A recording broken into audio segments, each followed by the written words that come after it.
এটা নাকি অনেক ভাইরাল হয়েছে, অনেক ফেমাস, তো এই জন্য আর কি সবার কথা শুনে একটু দেখা মানে দেখতে চাচ্ছি।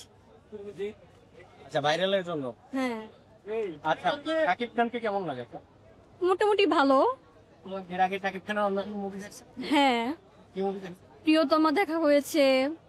এরপর হচ্ছে আরেকটা রিসেন্ট, হ্যাঁ, তুফানটা দেখা হয়েছে। রাজকুমার। না, রাজকুমারটা দেখা হয় না। আচ্ছা, সবাই বলতিছে এই বরবাদের মতো মুভি বাংলাদেশে আর হয় না, এই প্রথম একটু বিগ বাজেটের এবং যে মেকিং মনে হচ্ছে যেন বলিউড মুভি দেখতেছি। তো এই ব্যাপারটা আপনি একজন বাঙালি হিসেবে শুনলে কেমন হয় ভাই? আসলে আমি তো এখনো দেখি নাই, আমি দেখার পর আসলে বিষয়টা সব জায়গায় সব ক্যামেরা লুক দেন। মুভিটা আমি দেখার পর আর কি বলতে পারবো যে কেমন হয়েছে। আমি এখন আর কি এই ব্যাপারে কিছু বলতে পারছি না।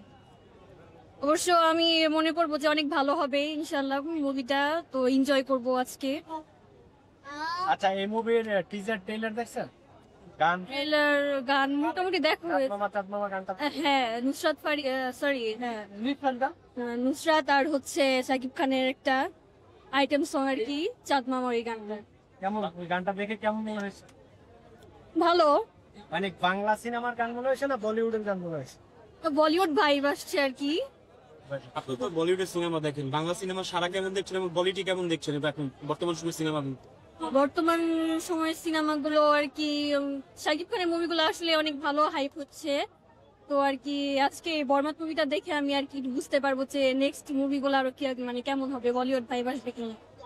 তুফান মুভিটাতে অনেক ভালো লাগছে, বাট লাস্টে তো সাসপেনশন বাকি রাখছে, তো এটার জন্য আরো কিউরিয়াস যে নেক্সট পার্টটা কবে আসবে। কি মনে হয় যে বলিউডের যে অ্যাক্টর আছে সালমান খান বা শাহরুখ খান যারা আছে তাদের সাথে টক্কর দিতে পারবে কিনা স্যার? ইনশাল্লাহ পারবে। আশাবাদী কতটুকু একটু যদি বলতে। 99%। ঠিক আছে, থ্যাংক ইউ। Okay, thank